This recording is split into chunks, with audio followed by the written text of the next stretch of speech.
Hey guys, welcome into another edition of the Roy's Boys podcast powered by Carolina Electrical Services. Josh and Anthony with you here today. Buddy, how's it going, man? Pretty good, man. So, we're apparently big time now that we got some sponsors here. Do you want to explain what our first sponsor is? I think your dad would love you to explain it.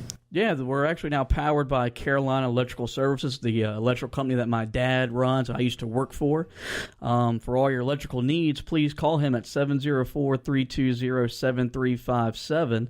And we really got a whole revamped show now with segments, and now we have sponsors for these segments. So we're cooler. We're cooler. That's what it is.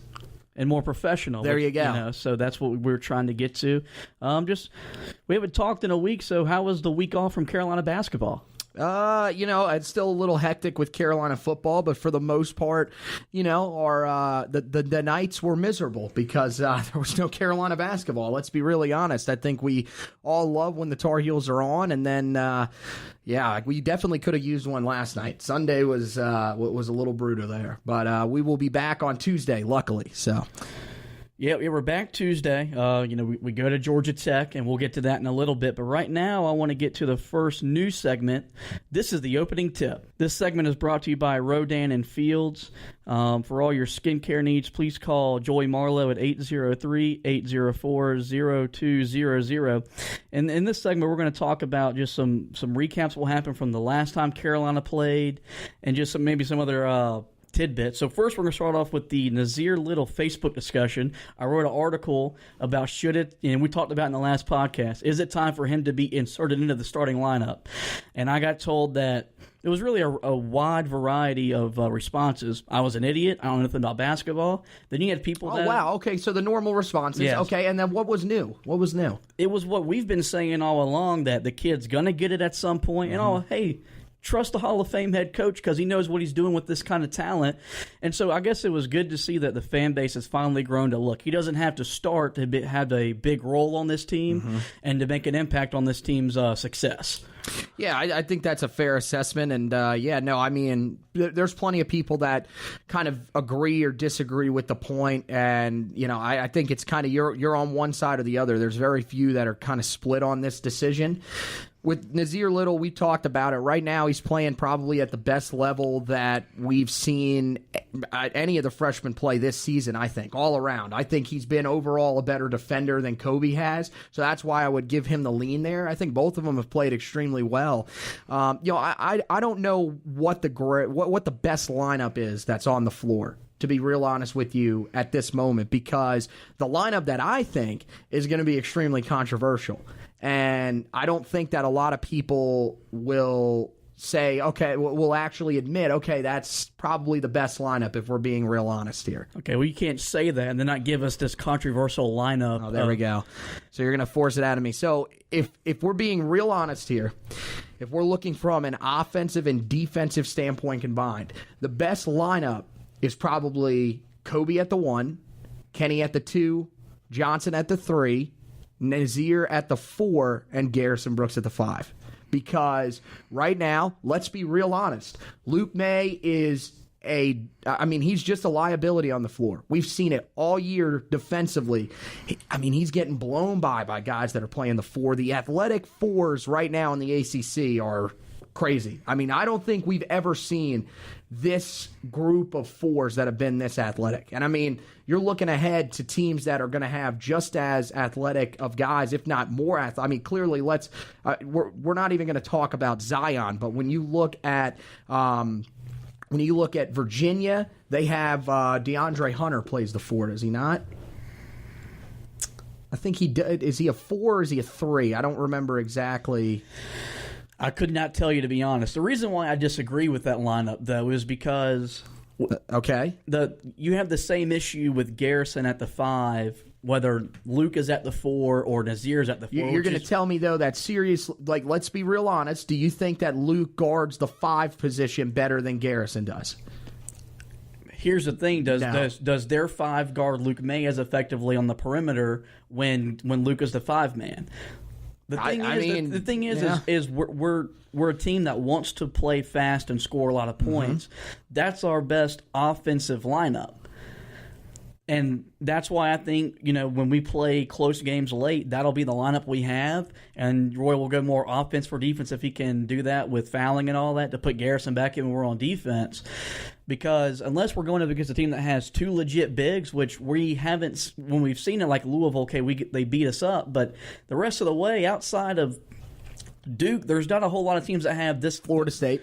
And Florida State, but we've always been okay playing smaller against them for whatever reason, whether it's just the quickness they don't know how to adjust to or whatnot.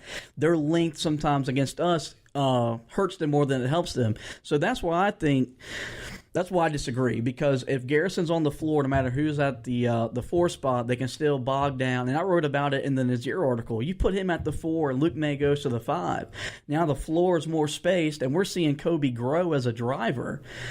And now that just opens the floor even more for him to attack his man off the dribble, get to the rim. He's starting to finish a little bit more consistently, and he's being smarter when he has to pass the ball back out. And that's why I think as we grow longer in this conference season and we play the bigger games, that'll be the predominant or the dominant lineup on the floor in crunch time, and then, of course, throughout the course of the game.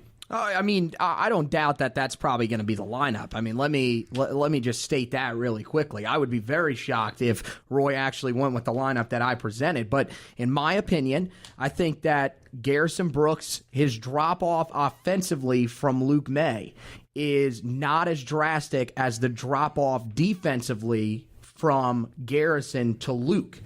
I think Garrison, honestly, is that good of a. He's been our best defender. If we're being real honest here, yeah, by far, he has been our best defender. So in some of these games down the stretch, I mean, look, you're going to need to win the game, I believe, with defense. I mean, offense can win you some games, but here's the thing: are you really going to want to get up and down with Duke? I don't. Yes. Not this year. I don't want to get up and down with them. I understand that's how we play our game, but in late game situations, we got to be able to slow them down going down the floor. I don't know if Luke May is going to be able to do that. I think Garrison Brooks can. But, I don't. It's an interesting conversation, and I think there are good points on both sides. Now, I'll say this: there are a lot of people that have told me right out Garrison Brooks is not having a good season. Anybody that says that, I just don't know what to tell you, because clearly you're not seeing the same thing that I'm seeing. He has definitely improved as a sophomore. And look, when I say that when I talk about these lineups, do I think that Garrison Brooks is a better overall player than Luke May? Probably all around, I would say yes. But if we're looking at what does Luke May bring to the table, he's a great offensive scorer, and I'm not trying to say that Luke May is a bad player. Believe me. And he is going to play a crucial role on this team as we go down the stretch. But if we're in a late game situation and we need a lineup on the floor that is going to be the best all-around lineup, I think it's probably Garrison at the 5 and Naz at the 4, and then, of course, the normal guys 3 through 1. So I thought I'd throw that out there. Okay, maybe a little bit interesting. Yeah. Threw me for a loop. We'll move on to the next part of the opening tip. And if y'all didn't see over the weekend, Theo Pinson had a monster game for the Brooklyn Nets. He got called up from the G League against the New York Knicks. Actually led the Nets in scoring with 19 points as the Nets got another victory over the crosstown rival Knicks. And really just good to see him be successful in the NBA, because he's been tearing it up in the G League. He had 43 the other night, and then he goes into the NBA, and his first extended action gave 19. And then also Ed Davis, who's got a nice role in Brooklyn, also helped them to win the game. And so it's really cool to see two Tar Heels being successful for one of the major surprises in this year's NBA. I just wish it wasn't against our team. Can we ask for anything, maybe just for you guys to, take that game off? Maybe just find that against Detroit or Washington or Phoenix, anybody. Not the Knicks, please. But no, it's fantastic to see Theo doing exactly what he's doing. We kind of saw this coming, because in the G League he had what? I think it was back-to-back games of 30 or more points, and then he was right up there averaging, I think, probably in the mid to high teens in points per game down in the G League, which is just fantastic. And Isaiah Hicks is making his name down there as well. Wouldn't be shocked if he's up with the Knicks soon. But yeah, no, I think Theo, this was kind of the guy that we were wondering if we would ever see scoring-wise at Carolina. We never really saw this Theo who could really take over games. We saw, sort of late last year, a guy that was able to sort of dictate the offense and bring the ball up, something that actually worked out really well and, allowed Joel Berry to become the off-ball shooter that I think he may have been just a little bit more comfortable with than playing the point. But I'm happy for Theo, and I think, at this point, you're right. That's one of the surprise teams in the NBA, and I think he has the sticking power on that team. Maybe I don't know if he's going to play a significant role. Probably not. But, now they've got an injury to Spencer Dinwiddie, so there is a spot that's open on that roster.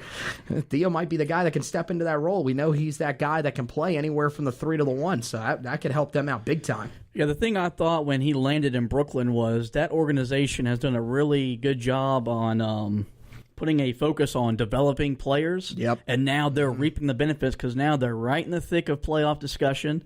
They're above 500, something they haven't been since they had their super team back in the early 2010s. So, just really glad to see, a former guy that got a lot of criticism while at Carolina and no one thought could make it in the NBA because he didn't have a jump shot, is still finding ways to be successful at the highest level of basketball. And we'll continue to monitor his NBA and G League success. Lastly, if you guys didn't see, the 2019 commit Armando Bacot got the distinct honor of being a McDonald's All-American, and that's something that, we haven't had a lot in Chapel Hill before this past year with all the NCAA stuff, so it's good to see all those Roy haters. In recent years. Yeah, so we got another one of those guys coming to Chapel Hill, so that means he's one of the best players in America. Mm-hmm. Really just another good thing for him as he'll compete in the offseason in the McDonald's All-American game than you would probably figure to be in the Jordan Brand Classic, which is both what Nazir Little starred in both in the offseason. Yeah, I mean, this is back-to-back years with the guy in the McDonald's All-American game, and, I think it's going to be interesting to see what Armando Bacot can do in this game and kind of make himself, a name, I think, on some people's radar. Remember, that was how Nazir Little became as big as he did before the season last year. Now, we might not wish that pressure on Armando, but at the same time, I think Carolina fans will be interested to see just what he brings scoring-wise inside. We'll see if they'll put the ball inside to him a lot. Again, this is an all-star game of sorts, so there are probably going to be a lot of three-point shots, and I haven't seen that in his game. Maybe I'm just missing that highlight, but he's not a three-point shooter. He's going to be a guy that's going to get inside and bang down inside to get his points. So, I'll be interested to see, if he gets some chances down there, what he can do. And, he plays at IMG Academy, which is a good school. They do end up playing a pretty good amount of high-caliber opponents. So this isn't going to be a guy that's never faced anyone that's really that good, and this is his first time on the big stage. So I think he'll fare pretty well, and this is a good chance for Tar Heel fans to see a guy that is the future of this program, because I'm telling you, this guy's going to come in and make an impact next year. I would be very shocked if he does not have a distinct impact on the Tar Heels next season. He's already had an immediate impact because he is the most active recruiter out of between him, and he's got Jeremiah Francis is also coming in with him. But he's in a group text with the coaching staff. And so when they're allowed to talk to him, the staff communicates with him. And if the Heels land Cole Anthony, who's the premier point guard prospect in this class, it's going to be a really big part of Armando's recruiting of him to come play with him in Chapel Hill. And so that's a new era of recruiting. We see it in football all the time, and now you see these basketball players with the super teams of the NBA. Look what Duke did. All over social media and stuff, they brought in the highly touted recruiting class since Michigan's Fab Five, and Armando's kind of trying to do that with Carolina and some of the premier talents. So he'll have a good chance at the McDonald's All-American game to do that, because there's a lot of uncommitted players that will be there, and a good chance for him to sell Carolina to these kids. So we'll move on now to the preview of tomorrow night's game against Georgia Tech. The Yellow Jackets come in with an 11-9 record, 3-4 in the ACC. They lost their last game this past Saturday at Duke, but believe it or not, they led at halftime in Cameron Indoor by 2 and actually had an 8-point lead early in the second half before Duke Duke's talent, athleticism, and superior coaching just took over. But overall, the Yellow Jacks are just struggling. We've only got 2 guys scoring in double figures. Just really not having the type of year they wanted to have in Atlanta. So what do I say every time that we talk about an ACC opponent on this podcast? You never take any ACC opponent lightly. Duke learned that the other day against Georgia Tech. Now, of course, they didn't get upset, but here's the thing. You cannot let these teams have any opportunity to, I mean, if they've got better energy level than you, they are going to stick around in games. It's plain and simple. And, we've been off for 8 days. You wonder if there'll be a little bit of sluggishness out of the guys. But this is a team in Georgia Tech that we are definitely more talented than. You mentioned it. They got 2 guys right now in double figures. And, I'm looking, again, rebounds, another game where Carolina should dominate. This team only averages 34 a game. And, they got one guy that's at 7.5. And behind that, I think their next best player is at 4.1, and he only plays 16 minutes a game, almost 17. So there's a significant drop-off for this Georgia Tech team. Another thing, a little bit different, I think, for Georgia Tech, though. I'm looking at some of the minutes and how they're distributed. They do a pretty good job of getting into their bench. Now, how talented is their bench, I think, is more of the question. Maybe that'll end up being something that Roy Williams will still attack, and that's always kind of been something that Roy Williams is focused on, is, hey, get into their bench and give us an opportunity to have the superior talent really take over. Once again, look, Carolina's just got to dictate the tempo of this game. We know the way that we want to play. We want to play fast, and Georgia Tech's not going to be able to keep up with us if we're playing the way that we have played when we're in the zone. And, again, defense into offense has to be one of the main focus points. You have got to make sure that you are taking away any of these opportunities. You can't leave these wide open opportunities like we've seen early on. You cannot let them get inside and start to destroy you like we saw earlier in the season.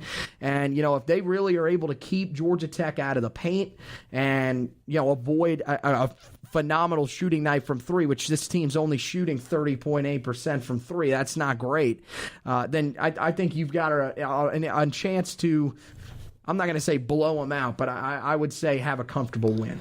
Yeah, you mentioned it, the rebounding margin, only 34 a game. Carolina averages over 43. That's 9 rebounds. That's a lot. Right. That's where the game normally with this team in our program is won and lost. So Carolina's got to bring the effort and the energy on the glass, and they've done a pretty good job since Louisville kicked their butts in the Smith Center in their department of the game. It's like you said, though. Georgia Tech is going to want to make this a half-court game. They only give up 63 points a game.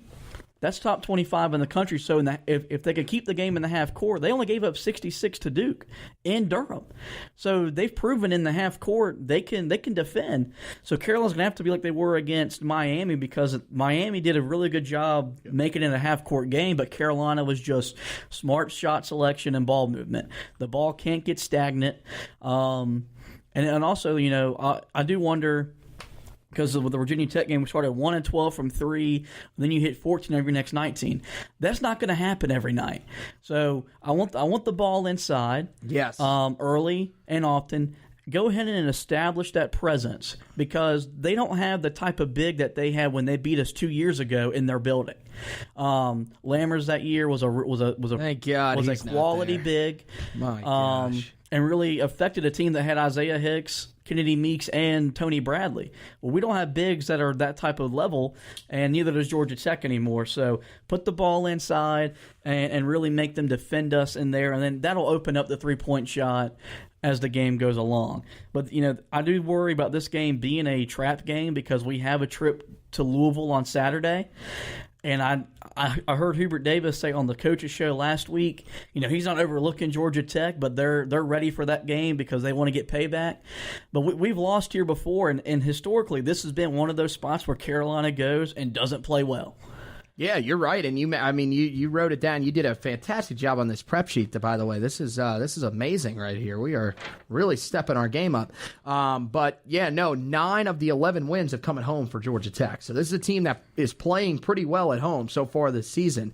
You mentioned the size thing. Yeah, I mean their tallest guy is Sylvester Ogbonda. Sylvester Ogbonda, I think, is how you pronounce his name. He plays just 7 minutes a game. That's their biggest guy. He's only played in 9 games, too. So outside of that, that's their only guy that's 6'10 or taller. Everybody else is 6'9 or smaller, which is great for Carolina. First of all, we're a better rebounding team right out of the gate. And secondly, they don't have the size to be able to rebound with us. So, yeah, I think you're right, and you got to put the ball inside. We have said that for weeks on top of weeks with this team.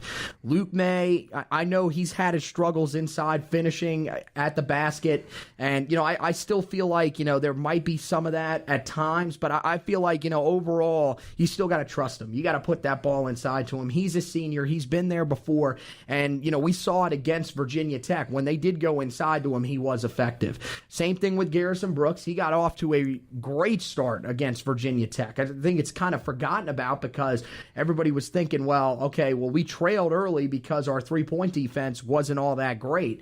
Well, Garrison Brooks was kind of the guy that was keeping us in it, along with Luke May hitting a couple of threes. So, put the ball inside to him and let's see what he can do. And then, when Nas Little comes on the floor, that's got to be your game plan. Nas, get on the block, put that ball inside, and let's just pound the post as hard as we possibly can. Because this team does not have the size to defend us at all, plain and simple. Yeah, right. Just superior athleticism and talent inside for Carolina, and I think that'll be a focus of tomorrow's game. They had a week off, and I'm pretty sure the coaching staff was reinforcing the importance of the ball going inside because we've seen it and we saw it against Virginia Tech. Yeah, we won and it was all fun, but once we started hitting a couple threes, we have a tendency to start chucking them up, and we just got to remember, put the ball inside, give it to the big fellas, and let them do what they can do. And another thing we're starting incorporating in the previews, I put this in the blog, and this really shows sometimes the disparity between the talent or even just how effective these teams are, is KenPom. And Carolina has a drastic advantage in these analytics over Georgia Tech. They're 8th overall compared to just 78th for Georgia Tech. Efficient on the adjusted offenses, which is just per 100 possessions, Carolina has 116.6, which is 13th in the country. Mm-hmm. Georgia Tech only 99.8, 243rd. So they struggle to score the ball. If you were to measure it out over playing 100 possessions, defensively they're pretty even. Carolina gives up about 92.0, which is 15th, and Georgia Tech is 90.0, which is 13th. So they're both pretty good defensively in the half court, even though for Carolina fans we don't see that, but the numbers tell us differently. But yeah, there's just a very big gap between these two teams right now. Right. And that's at some point I think Georgia Tech will narrow it down because Pastner can coach and will up the talent level. But right now they're just not on the same level as the Heels. And with that, we'll go ahead and get to our preview or our prediction.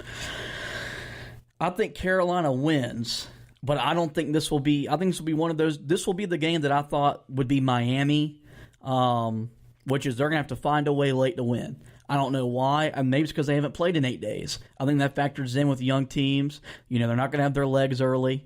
And I think Georgia Tech, they're always fired up early to play us. The arena's normally full. So I just think it's one of those games that Carolina wins. I think Georgia Tech will kind of keep the game in the 60s and the 70s. It's the only way they can win. But I think Carolina makes a play or two late, whether it's Nazir Little inside or Kenny Williams on the wing to steal a win. And I think the guy we're going to talk about after the game, I do think will be Nazir Little again, because I think we're just at that point now where he's just going to start taking over games and dominating the opponent. So pretty much whoever goes first on this podcast is going to pick Nazir Little, and then the other guys got to figure out some other name that they think will have a solid game. I guess that's kind of what it's turning into at this point. Thanks for, thank you, Naz. Yeah, right. But no, I mean, yeah, I agree with you. I think it will be a tougher game. I really do. I think this team, is always tough when they play there. This is another place. We haven't lost a ton of games here. Even Miami, we haven't lost a ton of games there. It just feels like it, as we talked about earlier on. But, this will not be an easy game. I don't think it will be. And they're going to be motivated. Look, they're coming off that game against Duke, as you mentioned, this Saturday. And they saw, okay, we can play with these guys. We can hang around in games. We can give them a little bit of trouble. And, I think it will be a slow start. And look, this is my one thing to Tar Heel fans, and I'm asking you this, and you're still going to do it because you don't listen to anybody. Please don't panic if they get off to a slow start. They have not played in 8 days. 8 days.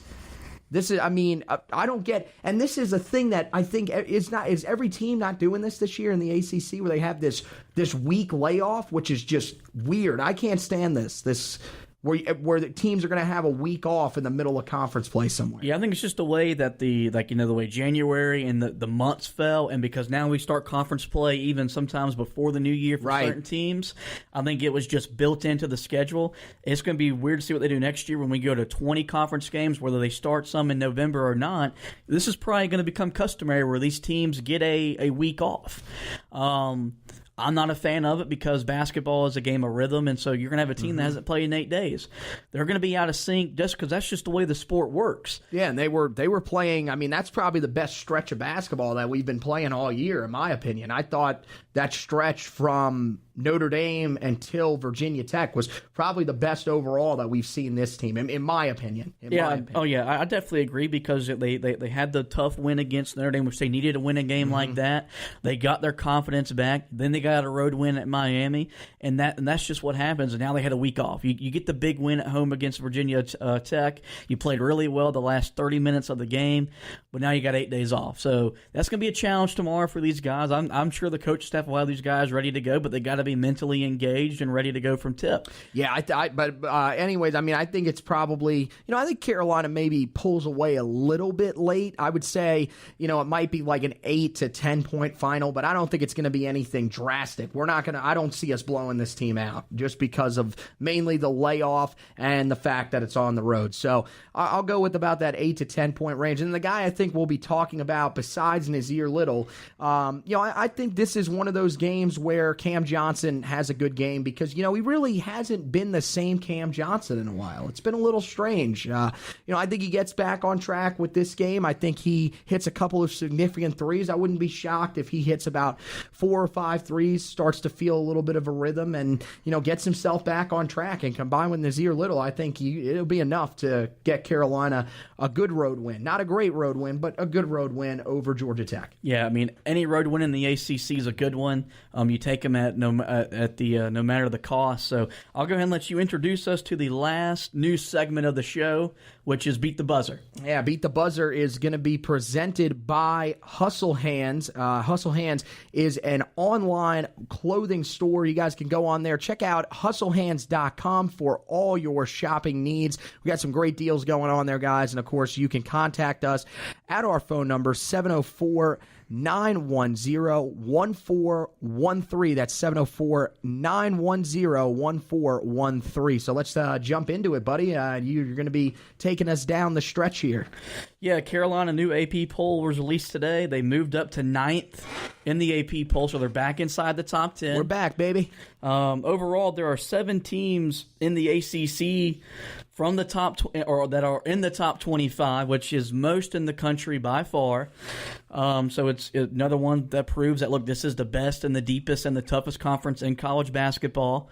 And of course, Carolina's played in the top 10. I think like 3 teams that they've seen already are in the top 10 with Gonzaga, Kentucky, and Michigan. Oh my gosh.